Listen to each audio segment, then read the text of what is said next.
ਅਗਲੀ ਜਿਹੜੀ ਹਰਜੋਤ ਸਿੰਘ ਜੀ ਗੱਲ ਕਰਦੇ ਜਾਈਏ।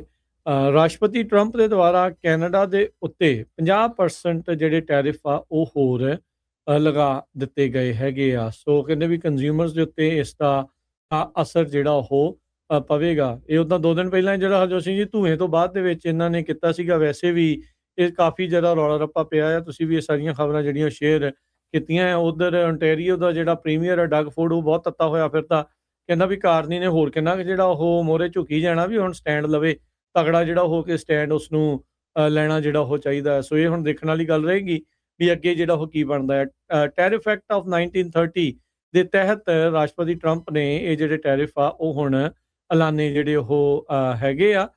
ਤੇ ਕਹਿੰਦੇ ਵੀ ਇਹ ਰਿਸਪੌਂਸ ਹੈਗਾ ਆ ਐਡਮਿਨਿਸਟ੍ਰੇਸ਼ਨ ਕਾਲਸ ਦਾ, ਜਿਹੜੀਆਂ ਡਿਸਕ੍ਰਿਮੀਨੇਟਰੀ ਹੈਗੀਆਂ ਕੈਨੇਡਾ ਦੀਆਂ ਟ੍ਰੇਡ ਪ੍ਰੈਕਟਿਸਿਸ।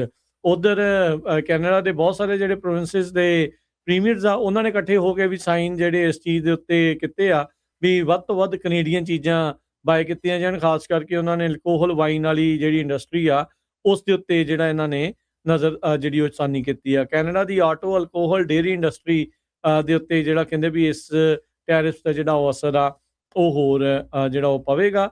ਸੋ 19 ਅਗਸਤ ਨੂੰ ਜਿਹੜੇ ਟੈਰਿਫਸ ਕਹਿੰਦੇ ਵੀ ਇਹ ਇਨ ਇਫੈਕਟ ਆ ਜਾਣਗੇ। ਤੇ ਉੱਦਾਂ ਪ੍ਰਾਈਮ ਮਿਨਿਸਟਰ ਕੈਨੇਡਾ ਦੇ ਜਿਹੜੇ ਮਾਰਕ ਕਾਰਨੀ ਉਹਨਾਂ ਨੇ ਸਿਗਨਲ ਕੀਤਾ ਵੀ ਉਹ ਨੈਗੋਸ਼ੀਏਸ਼ਨਸ ਦੇ ਲਈ ਓਪਨ ਹੈਗੇ ਆ। ਤੇ ਫਾਈਨਲ ਰੇਟ ਤੇ ਸਕੋਪ ਆ ਉਹ ਅਜੇ ਵੀ ਚੇਂਜ ਹੋ ਸਕਦਾ ਹੈਗਾ ਆ। ਜਿਹੜਾ US MCA ਜਿਹੜਾ ਹੈਗਾ ਆ ਤਿੰਨਾਂ ਮੁਲਕਾਂ ਦਾ ਆਪਸ ਦੇ ਵਿੱਚ ਟ੍ਰੇਡ ਇੰਪੈਕਟ ਆ ਉਹ ਆਲਰੇਡੀ ਖਤਮ ਹੋ ਰਿਹਾ ਆ। ਉੱਦਾਂ ਜਿਹੜਾ ਹਰਜੋਤ ਸਿੰਘ ਜੀ ਸੁਪਰੀਮ ਕੋਰਟ ਨੇ ਰਾਸ਼ਟਰਪਤੀ ਟਰੰਪ ਦੇ ਜਿਹੜੇ ਟੈਰਿਫਸ ਆ ਉਹਨਾਂ ਨੂੰ ਗੈਰ ਕਾਨੂੰਨੀ ਆਖਿਆ ਆ।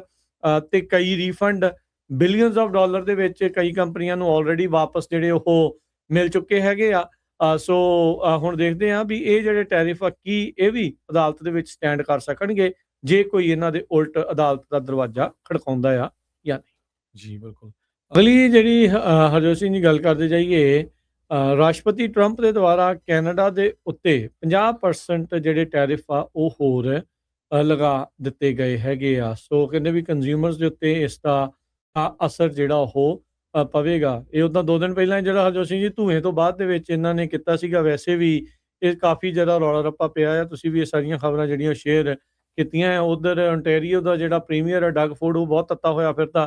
ਕਹਿੰਦਾ ਵੀ ਕਾਰਨੀ ਨੇ ਹੋਰ ਕਿੰਨਾ ਕੁ ਜਿਹੜਾ ਉਹ ਮੋਹਰੇ ਝੁਕੀ ਜਾਣਾ, ਵੀ ਹੁਣ ਸਟੈਂਡ ਲਵੇ ਤਗੜਾ ਜਿਹੜਾ ਹੋ ਕੇ ਸਟੈਂਡ ਉਸ ਨੂੰ ਲੈਣਾ ਜਿਹੜਾ ਉਹ ਚਾਹੀਦਾ ਹੈ। ਸੋ ਇਹ ਹੁਣ ਦੇਖਣ ਵਾਲੀ ਗੱਲ ਰਹੇਗੀ ਵੀ ਅੱਗੇ ਜਿਹੜਾ ਉਹ ਕੀ ਬਣਦਾ ਹੈ। ਟੈਰਿਫ ਐਕਟ ਆਫ 1930 ਦੇ ਤਹਿਤ ਰਾਸ਼ਟਰਪਤੀ ਟਰੰਪ ਨੇ ਇਹ ਜਿਹੜੇ ਟੈਰਿਫ ਆ ਉਹ ਹੁਣ ਐਲਾਨੇ ਜਿਹੜੇ ਉਹ ਹੈਗੇ ਆ। ਤੇ ਕਹਿੰਦੇ ਵੀ ਇਹ ਰਿਸਪੌਂਸ ਹੈਗਾ ਆ ਐਡਮਿਨਿਸਟ੍ਰੇਸ਼ਨ ਕਾਲਸ ਦਾ, ਜਿਹੜੀਆਂ ਡਿਸਕ੍ਰਿਮੀਨੇਟਰੀ ਹੈਗੀਆਂ ਕੈਨੇਡਾ ਦੀਆਂ ਟ੍ਰੇਡ ਪ੍ਰੈਕਟਿਸਿਸ।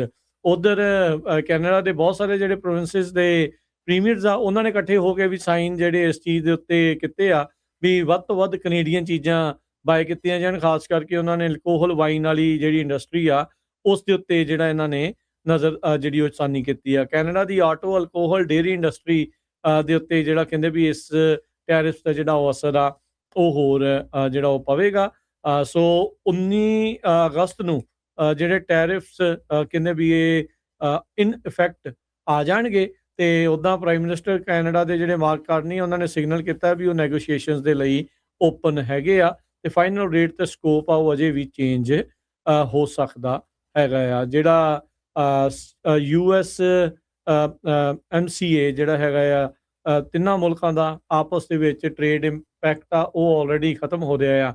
ਉੱਦਾਂ ਜਿਹੜਾ ਹਰਜੋਤ ਸਿੰਘ ਜੀ ਸੁਪਰੀਮ ਕੋਰਟ ਨੇ ਰਾਸ਼ਟਰਪਤੀ ਟਰੰਪ ਦੇ ਜਿਹੜੇ ਟੈਰਿਫਸ ਆ ਉਹਨਾਂ ਨੂੰ ਗੈਰ ਕਾਨੂੰਨੀ ਆਖਿਆ ਆ। ਤੇ ਕਈ ਰੀਫੰਡ ਬਿਲੀਅਨਸ ਆਫ ਡਾਲਰ ਦੇ ਵਿੱਚ ਕਈ ਕੰਪਨੀਆਂ ਨੂੰ ਆਲਰੇਡੀ ਵਾਪਸ ਜਿਹੜੇ ਉਹ ਮਿਲ ਚੁੱਕੇ ਹੈਗੇ ਆ।